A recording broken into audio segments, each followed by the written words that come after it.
At 19, my sister's words sliced through me like a hidden blade. She said I was an embarrassment, her voice a soft whisper. But the impact was devastating.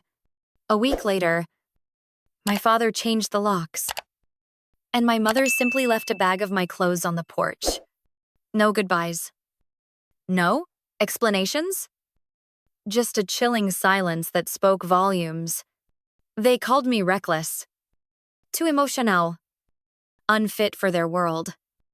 But the truth, the raw, burning truth, was that I simply couldn't keep quiet about what they'd done. For 15 years, I vanished. I meticulously erased every trace of who I was, changed my name, cut my hair, shed my old skin. Not out of shame. No, never shame. It was because I knew, deep in my bones, that they would never allow me to truly rise if they knew I still existed. Then, one ordinary afternoon, I stepped into a courtroom. My sister was on trial. I didn't have to utter a single word. The judge paused, his eyes narrowing as he peered towards the back. Then he asked, "Wait, is that Camille Reyes, the governor?" Every head in the room whipped around. A collective gasp rippled through the gallery. My sister's jaw dropped, her perfectly composed face crumbling into utter disbelief. In that one suspended moment, all the years I had spent buried under their oppressive silence shattered, transforming into something entirely new. Something powerful. They used to whisper I was a failure. But now, the only sound louder than their stunned silence was the roar of the world finally. Truly seeing me, I'm about to share something truly close to my heart. But before I do, could you take a moment to say hi in the comments or tell me where you're from? I love hearing how far my story reaches. It's always good to know I'm not alone in this. And if my voice resonates with you, even a little, don't forget to hit subscribe to Silent Revenge so you won't miss the next chapter. Thank you. And now, let me tell you everything. The air in San Antonio hung heavy with the summer heat. And inside the Reyes' home, it was thick with an almost suffocating expectation. The family had gathered around the grand dining table, its polished mahogany surface mirroring the soft, warm glow of the chandelier above. It was Sunday dinner, a sacred tradition Manuel Reyes upheld with the unwavering precision of a military commander. At the head of the table, Manuel himself sat like a king on his throne, retired police chief, patriarch, and the undisputed authority on all things honorable. He raised his glass, his eyes fixed on the muted television screen behind them, where the image of Isabella, his firstborn, flashed across the news. "That's my girl," he boomed, his voice thick with pride. "District Attorney for Bexar County? And now featured on CNN, a true Reyes." At the far end, I sat, Camille, my fork poised idly over my untouched plate. My gaze lowered. No one spared me a glance. No one thought to ask about my recent graduation. I had walked the stage just last week, clutching a degree in humanities. Not law. Not pre-med. Nothing they would approve of. I hadn't even bothered to tell them the date. I knew, with a certainty that chilled me to the bone, that they wouldn't come. I had always been the anomaly, the strange one. Sketchbooks filled with abstract dreams instead of legal pads.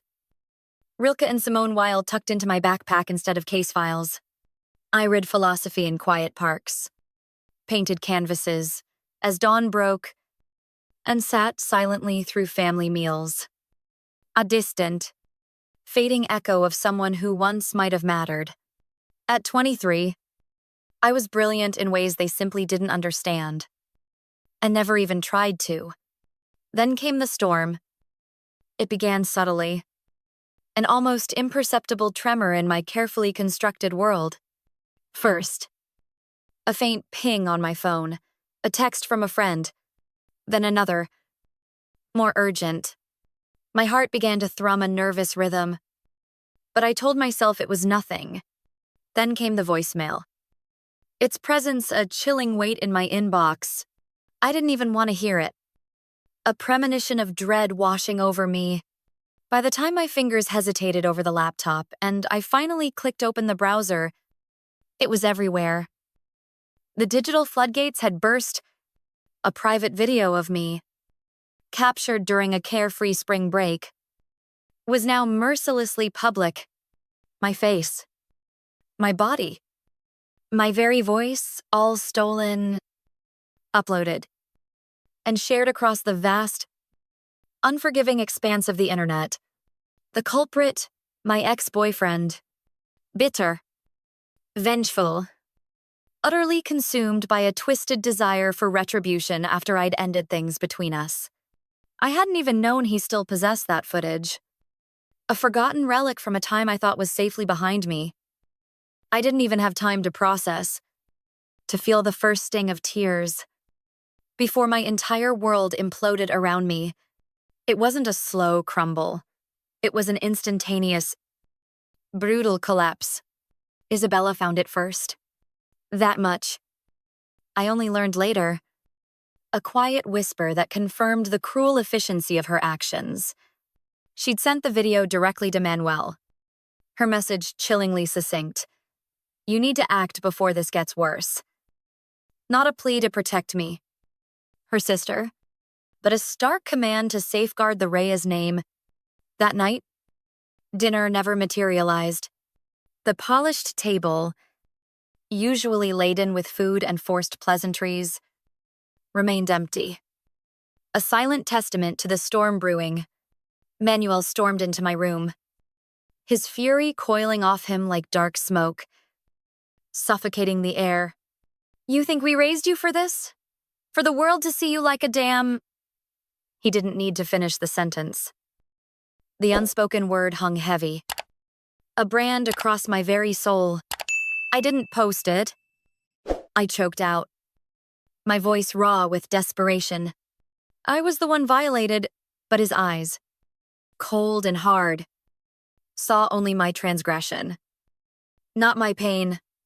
You violated the name Reyes?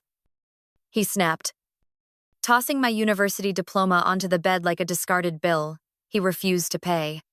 You want to live like trash? Then do it without my name, my roof, or my money. My mother, Teresa, stood framed in the doorway, her rosary wrapped so tightly around her fingers that her knuckles were white. She said nothing, wouldn't even meet my eyes. I turned to Isabella, perhaps hoping for something, anything, a flicker of sympathy, a hint of comfort. But my sister just stood still, her hands folded primly, her gaze colder than winter ice. Not even a single blink. It was as if I was already erased. I packed in silence, the quiet accusation of the empty house pressing down on me. A few clothes? My sketchbooks. My journals. The familiar, comforting weight of the red backpack I'd carried since freshman year.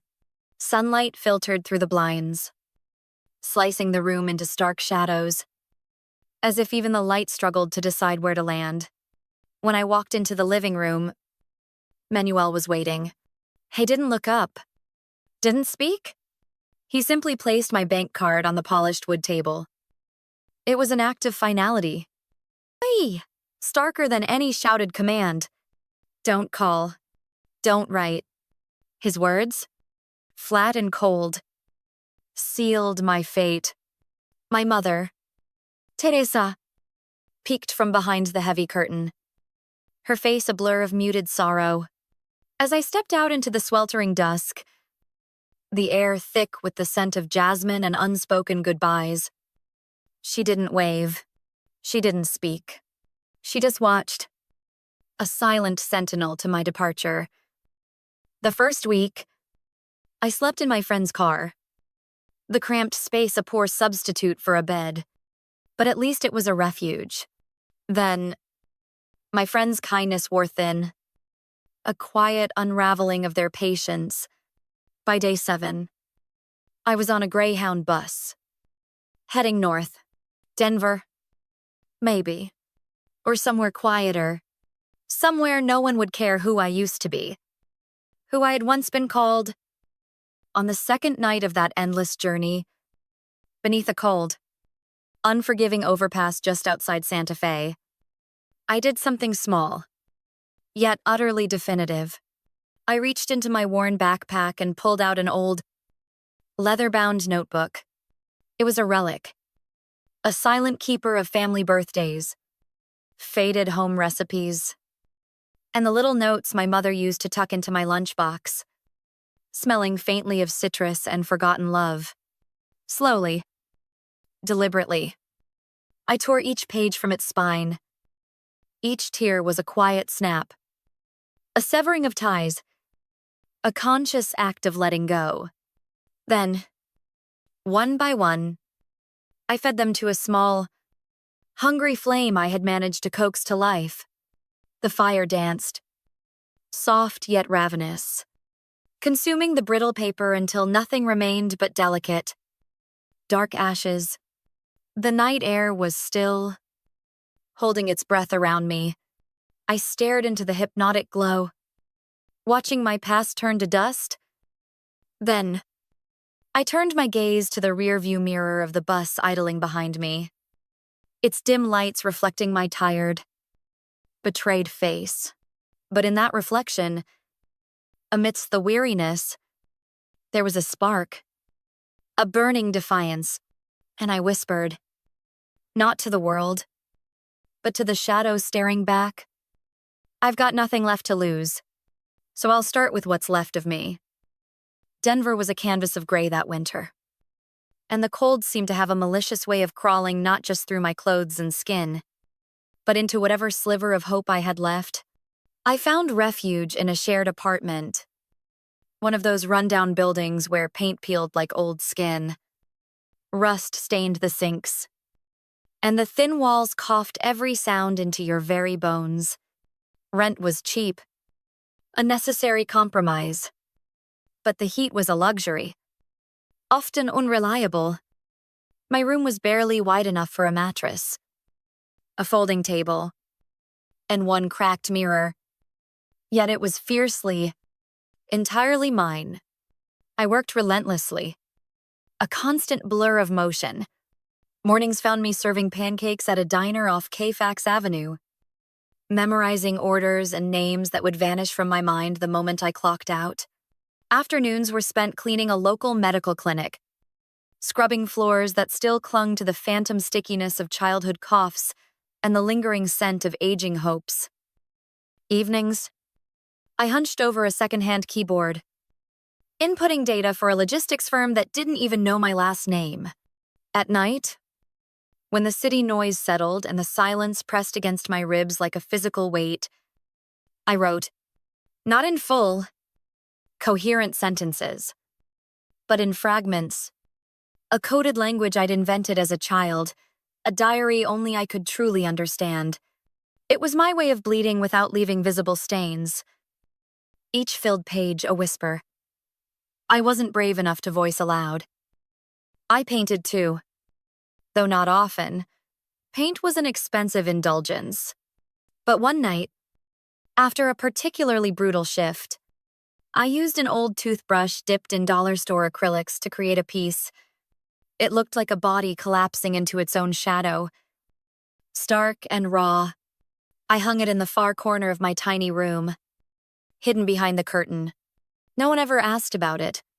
That felt right. Then came the scissors. One morning, without warning, I stood before the bathroom mirror and cut my hair. Strands, like dead petals, fell into the sink. It wasn't a dramatic gesture, not a breakdown. It was a clear, precise decision, a shedding of the old. À qui est déclaration? I registered a new name at the local job board, Cam R. Just enough to hide in plain sight. Just enough to become someone new? Tuyệt vời. Cảm ơn bạn đã duyệt phần 7.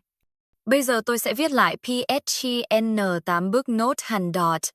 Bảo VNGRNZRTRZRTNZO. Đúng các nguyên tắc đã thống nhất. PNET. Tam bước and go ten handverning bảo VF18. Oliphant English for voiceover one night at the clinic. During a particularly quiet graveyard shift, the silence was abruptly shattered by shouting. It was in Spanish. Sharp and frantic, my heart hammered against my ribs as I stepped into the hallway and saw her, a small, terrified woman. Clutching a child to her chest, towering over them was a uniformed officer, his voice barking orders. A stack of papers clutched in his hand. Firma aquí. He snapped. It's already processed. Just sign. The woman's eyes were wide with a terror that transcended language. She didn't understand. Or perhaps panic simply froze her. And then, without a second thought, I stepped in. My voice, usually so quiet, cut through the tension with an unexpected sharpness. She's not signing that, I stated, my heart still pounding. But my resolve firm. The officer's head snapped towards me. His eyes narrowed. Who the hell are you? He demanded. She's not signing. I repeated, my voice unwavering. With a surge of adrenaline, I grabbed the form from his hand. Your software is outdated. These papers are invalid. It was a lie. A desperate gamble. But it worked. The officer hesitated, grumbled under his breath. Then, to my profound relief, he turned and left. The woman, collapsing against the wall, cried quietly into her daughter's jacket. Her silent gratitude, a more profound thank you than any words could convey. Later that week, I was called into a small office. I half expected to be fired, to have my fragile new life crumble around me. Instead, I found myself sitting across from a man named Rafael Delgado, the director of Procto Libe, a nonprofit dedicated to helping undocumented immigrants. He leaned forward, his gaze direct and calm. You know, most people don't do what you did, he said. I met his gaze, my answer immediate and unburdened. I know, I replied. Most people still have something to lose. A small smile touched his lips. Then come work for us, he offered. Not as a cleaner. I started at the bottom again, embracing the quiet humility of fetching coffee and translating documents. I ran errands, observed, and absorbed everything. Every meeting, every phone call, every interaction was a lesson in a world I desperately wanted to understand. Slowly, meticulously, I began drafting proposals, then writing comprehensive community outreach plans. Eventually, I was coordinating grants and balancing budgets. The numbers a surprising balm to my restless mind. My nights were consumed by online policy courses, my weekends by the dense, intricate labyrinth of immigration law. I even sat in on city council meetings. Not to speak, but simply to listen, to decipher the complex, often coded language of power. I never used the word home again. Not out loud. It felt too fragile, too dangerous to utter. But then, something shifted. One day, after successfully securing emergency housing for a family of 4 who had fled unspeakable cartel violence, a young intern, bright-eyed and earnest, asked me, "Why do you do this?" I paused, the question hanging in the air. I didn't need to think. The answer was already etched into my very core. I don't have a family to go back to, I said, my voice soft but steady. So I'm building a place where I might belong. And somehow, in the quiet spaces between doing good and staying invisible, I began to remember how to breathe again. A slow, gentle return to myself. 3 years after that night, I ripped a deportation order from a frightened mother's hands. I stood in a wood-paneled city hall chamber, speaking with a voice so calm it carried like thunder. I had become a familiar presence in Denver's immigrant advocacy world. Sharp, relentless, unapologetically principled. My reputation wasn't loud, but it was solid. People listened when I talked. Even those who didn't agree with me. I was no longer just the girl who once cleaned exam room floors. Camille had earned a place on the local Immigration Policy Advisory Council. It wasn't glamorous. It didn't come with a motorcade. But it was real power, the kind that shapes legislation before anyone even realizes it's law. The meeting that day was tense. A conservative councilman, his tie starched, his jaw permanently clenched, was advocating for increased ICE cooperation in Denver shelters. I, seated at the far end of the panel, waited patiently for him to finish. Then I leaned forward, my voice steady, unwavering. If the law refuses to grow with justice, I said, my gaze sweeping the room, then justice stops being lawful and starts being ornamental. The room went quiet, a hushed reverence. A few people clapped. A soft ripple of agreement. The councilman didn't respond. Afterward, a young journalist from the Rocky Mountain Chronicle approached me in the hallway. He was eager, sharp-eyed. "We'd love to do a piece on you," he said. Enthusiasm brimming. Local leader. Immigrant advocate. The face of change. That kind of thing. I blinked. A strange churning in my stomach. Something deep inside recoiled. "Only if you don't use my full name," I said, my voice carefully neutral. He looked puzzled but didn't argue. "And you can call me C. Reyes." He paused, then nodded. Intrigued. "Okay. Why the secrecy?" I offered a polite smile. But my eyes held no warmth. I've already been seen in the wrong ways. That night, back in my small studio apartment, no longer the crumbling place I first landed in, but still modest.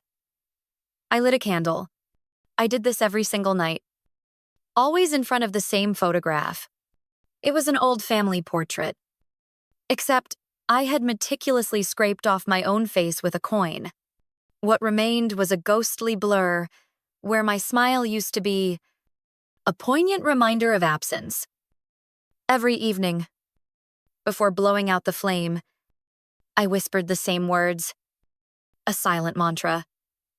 Be remembered for what you do, not what they called you. Some nights, I wondered if my mother still kept photos of me, or if my father had ever told anyone I was alive. I didn't Google them. I didn't check their social media. The distance was intentional, a necessary shield. Healing wasn't always about forward motion. Sometimes it was about building walls tall enough that you could grow wild and free inside them.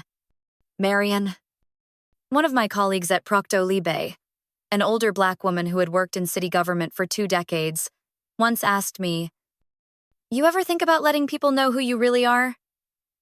I shrugged. "They know who I am. I mean your past." She clarified gently. I shook my head. A faint, sad smile touching my lips. "I'm not hiding. I'm just not ready to be seen by people who used to look right through me." The truth was, I feared more than just being found. I feared being recognized and utterly misinterpreted. Becoming the story instead of the voice that told it. But progress has a way of chasing down the people who try to move silently. A few weeks later, I stood behind a modest podium at a public park event. The crowd wasn't huge. Maybe 70 people. But they were listening, truly listening. When I announced my intention to run for the Colorado State House of Representatives as an independent candidate, my voice did not tremble. "I'm not here to represent a party," I said, my gaze sweeping across the faces before me. "I'm here to represent the people who are never invited to the table, but who carry it on their backs every day." I didn't bring up my childhood. I didn't tell them I used to sleep in my car. I didn't show glossy family photos. My campaign materials were clean, policy-focused, and featured no smiling headshot. It's just a powerful slogan, "Let the work speak first." And with that, Camille stepped into a different kind of fight, not just for others, but for herself, for the right to rebuild without asking permission, without apologizing, and without being seen unless she wanted to be. It started as a headline, one I never expected to see: a stark black and white shock. District Attorney under investigation for evidence tampering. The name printed below it was all too familiar. A ghost from a past. I had meticulously buried Isabella Reyes. I hadn't said that name aloud in years. Hadn't allowed it to live in my mouth? But there it was. Boldly printed. Unavoidable. Dragging me back. The story broke over a weekend. A tidal wave of accusations. A whistleblower had come forward, claiming Isabella manipulated evidence in an immigration trial. A case involving a mother from Honduras facing deportation. Activists were calling it a betrayal of justice. Isabella's legal allies. A witch hunt. The stakes were terrifyingly high: disbarment, a criminal indictment, and possibly even jail time. For me, it was like hearing a distant explosion, loud enough to feel the tremor in my chest, yet too far away to do anything about. My press team reacted swiftly. A flurry of worried faces and hushed advice. "We recommend you remain neutral," one advisor cautioned, their voice tight with concern. "You're a sitting governor. This could get messy," another chimed in. "It's not your fight? Let it play out." But I didn't see it that way. Not because I wanted to defend Isabella. God, no. But because there were too many ghosts in that courtroom.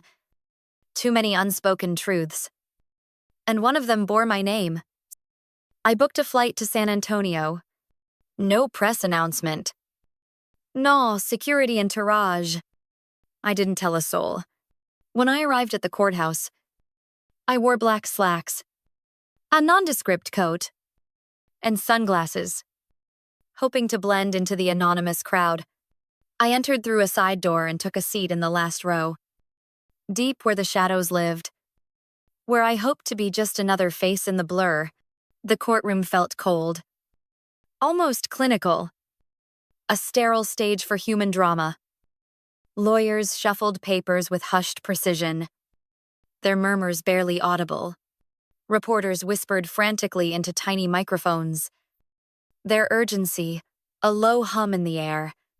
Isabella sat at the front, impeccable as always, her posture ramrod straight, her lips pressed into that old, familiar thin line I knew far too well.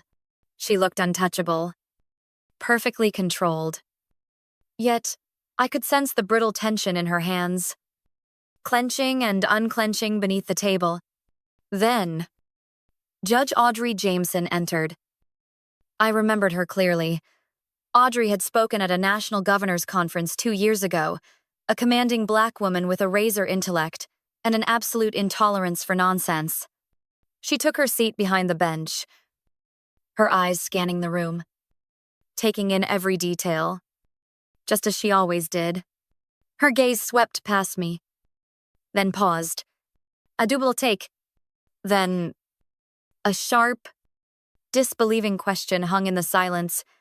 Wait, is that Camille Reyes? The governor? Silence. Every head in the room turned as one. A collective gasp rippled through the journalists near the front. Cameras swiveled with frantic energy. Reporters whispered furiously into their phones. And someone, bolder than the rest, raised a lens. A flash momentarily blinding. Isabella's head jerked back towards the gallery, her eyes locking onto mine. Eyes that once rolled with disdain were now wide with utter disbelief. Raw and exposed. My mother, Teresa Reyes, seated stiffly next to her daughter, turned as white as chalk. Her hand flew to her chest, trembling, and she whispered something. Perhaps a prayer. Perhaps a curse. Manuel Reyes leaned forward, squinting, as if trying to decipher whether the ghost of a daughter he disowned had truly returned to haunt him. Not just in memory, but in flesh and undeniable power. I didn't flinch. I didn't nod. I didn't wave. I just sat still, my spine straight, as if my very existence in that room was statement enough. And it was. The judge cleared her throat, composed herself, and the proceedings resumed. But the air never quite settled after that. Every few minutes, someone stole a glance back. The governor was in the room, and she wasn't there to save anyone. Photographers clicked without shame. One tried to get closer until a bailiff waved him back. I ignored them all. I had come to witness, not to interfere, not to offer comfort, not even to speak. I stayed until the adjournment, then rose from my seat and walked out the side door. The same way I came. No one called after me. No one followed. By the time I returned to my hotel, my phone was already buzzing. A cascade of missed calls, texts, and voicemails from press outlets I hadn't heard from in years. My face was on the news. My name was trending. But this time, it wasn't scandal or shame that brought me there. It was presence. I sat by the window that night, watching the lights of the city I used to call home. My reflection in the glass no longer looked like a shadow, but something heavier, something seen. Camille Reyes had come back, not as a daughter, not as a sister, but as a reckoning. It didn't even take 24 hours for my name to completely dominate the news cycle. My unexpected return to that courtroom had cracked open a vault no one had dared to touch in over a decade. Every single outlet had their own wild spin. Colorado governor's secret past. Strange sister of indicted prosecutor. From scandal to Senate, the Camille Reyes redemption arc. The forgotten Reyes is Camille, the real star of this family.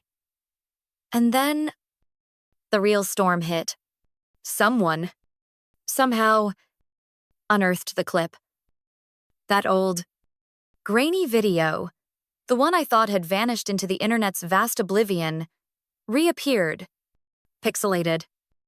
Yes, but unmistakably me, Camille, at 23, a spring break rental, a boy with a phone, and far too much ego. And the whole world was watching again. The headlines turned sharper, harsher, fueled by a new wave of judgment. One talk show even managed to interview my ex-boyfriend, who smiled sheepishly and mumbled. We were young. She knew I had the footage. I didn't think it would go this far. I watched the segment alone in my office. My hands still, my face blank. I didn't flinch. I didn't call for damage control. I simply let it air. Let it burn. Because I was done running. My staff, however, scrambled. Should we issue a statement we can threaten legal action? Should we shut it down? I whispered no to all of it. Let them look, I said, my voice barely audible. I've survived being seen before. Then Manuel Reyes called. His voice, always sharp, still carried the familiar weight of command, making me feel 16 again, being scolded for wearing lipstick. You're using our name for your own gain? He said coldly. his words cutting through the phone line, dragging our legacy through the mud for attention. I leaned back in my chair, my fingers tapping rhythmically against the edge of my desk. "I've carried that name longer than you carried me," I said evenly. My voice steady, unyielding. I didn't ask to be a Reyes. I stayed one to remind myself who not to become. Click. He hung up. The line went dead, leaving behind only the echo of his anger and my own quiet defiance. That night, Teresa Reyes, my mother. I was rushed to the hospital. A sudden, terrifying blood pressure spike. I found out through a quiet, almost hesitant call from my cousin in San Antonio. Against every instinct, every wall I had painstakingly built, I booked a red-eye flight. I entered her hospital room without announcement.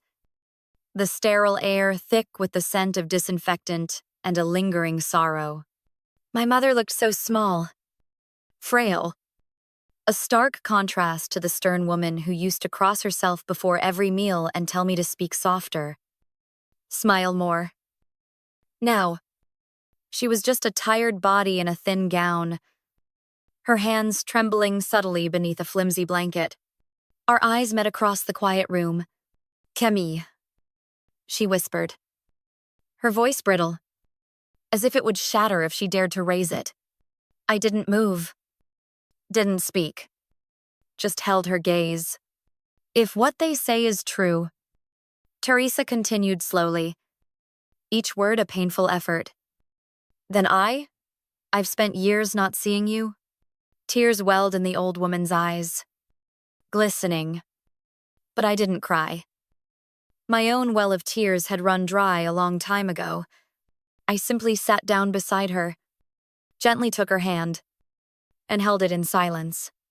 Not as a daughter seeking forgiveness, not as someone offering it, just as myself. I didn't say, "I forgive you." That would have been too neat, too easy, too much like a storybook ending. I had learned that healing sometimes comes without permission, without a grand declaration. It just is.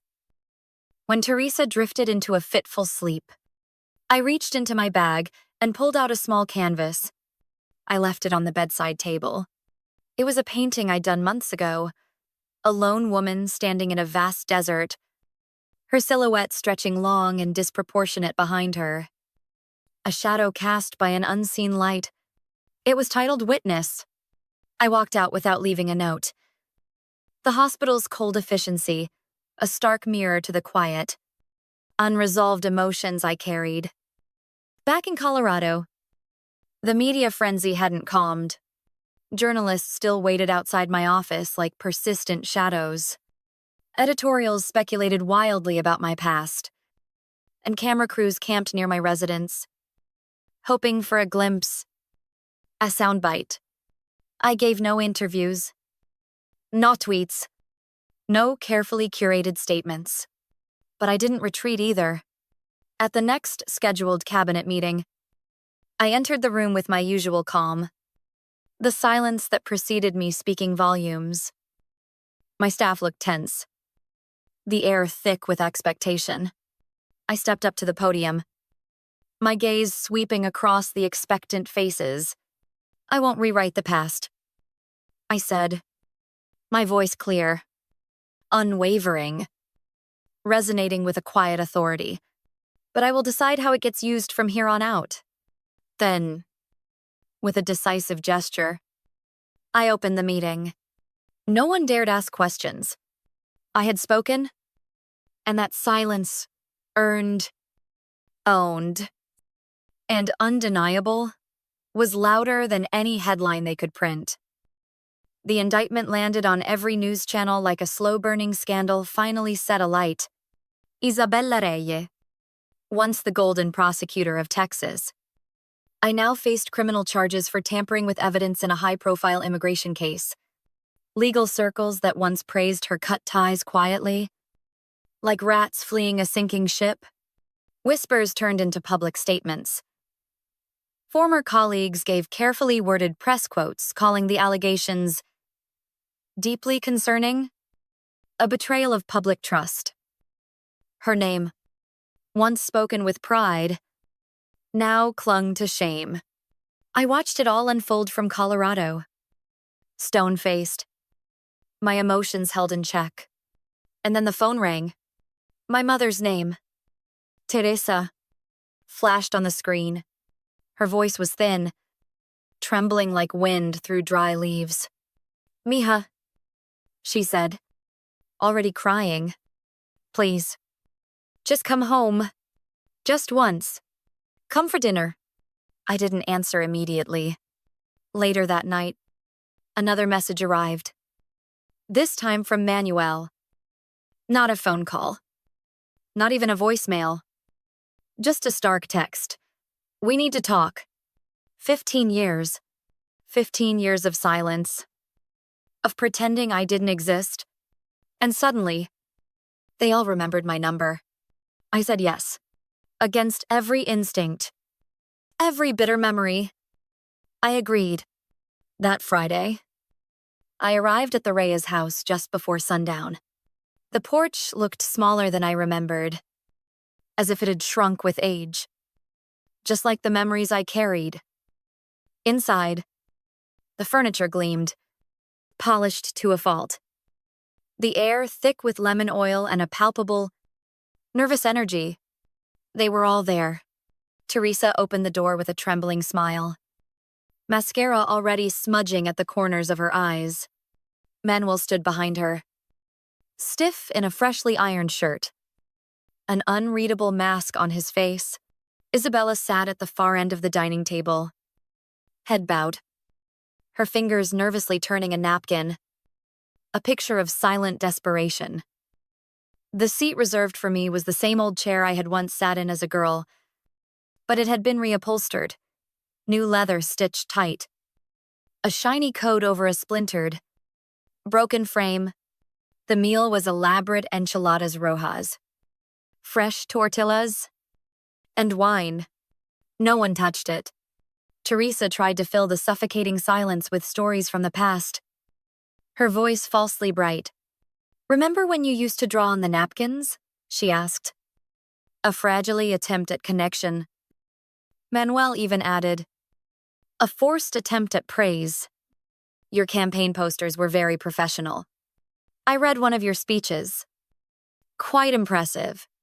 You sat still, observing, listening, measuring every word, every strained gesture. Eventually, Isabella spoke. Our voice keyed, almost a whisper. I know I messed up. She began, the words catching in her throat. I never thought it would go this far. There it was. The first crack in her carefully constructed facade. Then came the shift. The real reason for this forced reunion. We were thinking, Teresa said, reaching for my hand but stopping short, her fingers hovering in the air. Maybe you could say a few words to the federal prosecutor. Just a small recommendation. Nothing formal. Just help family. I looked around the table, at my mother, tears clinging to hope, like a child clutching a threadbare blanket. At my father, his eyes sharp despite the false softness in his tone. Calculating. At Isabella, once the architect of my exile, now reduced to silent desperation. I put my fork down slowly, the quiet click echoing like a judge's gavel. If I weren't the governor, I asked, my voice level, my gaze unblinking, sweeping across their faces, would I still be your blood? No one spoke. The silence that followed was deafening. A vacuum where unspoken truths screamed. I stood up. The air felt lighter the moment I pushed back the chair, the new leather squeaking a protest. I kept your name, I said softly, my voice filled with a quiet strength. But I built my life without you in it. I turned, my coat brushing my calves as I walked to the door. Teresa called out, her voice cracking, Camille, please.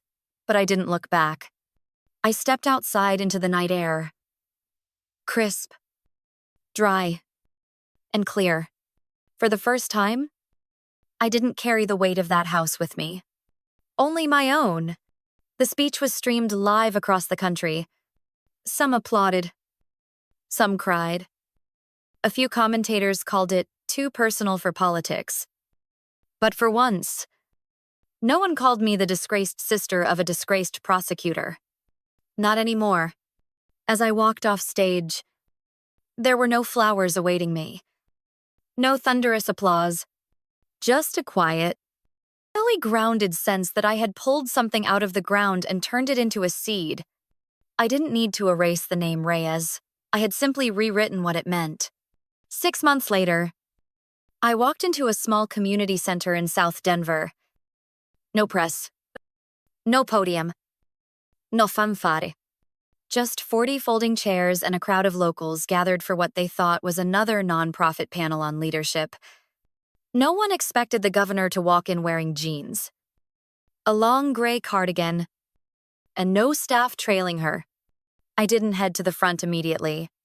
I helped move a few chairs, poured myself coffee, smiled as if I belonged there, because in many ways, I did. When it was time to speak, I stepped forward. No title on the screen. No grand introduction. Just 3 words in chalk behind me, ruthless leadership. I began softly, but my words struck like flint.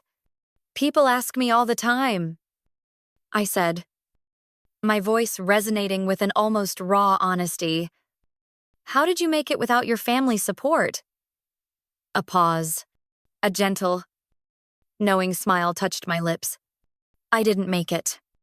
I admitted. I just stopped waiting for them. Laughter bubbled. Soft but real, rippling through the room. We don't choose our blood. I continued, my gaze sweeping across the faces, meeting theirs with a quiet understanding. But we get to choose what legacy we carry forward. And maybe more importantly, which ones we lay down? Someone raised a hand. A woman in her 50s with silver at her temples and years of burden in her posture. What if one day, the woman asked, her voice tinged with a fragile hope. They really change. What if they come back different? I tilted my head, considering. I'll let them tell their story, I replied, my voice warm and calm. But I've already told mine, and I'm not rewriting it. The audience was quiet again. This time with the hush that comes when something true settles in your chest. Something that resonates with the unspoken burdens many carry. That was when I noticed him, Manuel, standing at the very back, next to the wall. Nasut. No expression of authority. I'm just an old man watching his daughter speak from a place he'd never helped her reach. I kept speaking, but my eyes held his for a moment. Not defiant. Not hurt. Just clear. When the event ended, people clapped, not out of obligation, but recognition. As they dispersed, Manuel walked slowly toward the front. Not many noticed. No camera turned. He waited his turn at the microphone. I stood still, unreadable. I never understood my daughter, he said, taking a long, shaky breath. But today, I realized maybe I don't have to. Maybe all I need to do is admit that she did what I never could. And I see her now? No apology, no explanation, just that I didn't cry. I didn't rush to embrace him. I simply bowed my head, the gesture full of peace. Not surrender. Outside, the first flakes of snow began to fall. Children ran across the frozen park nearby, chasing each other through the playground.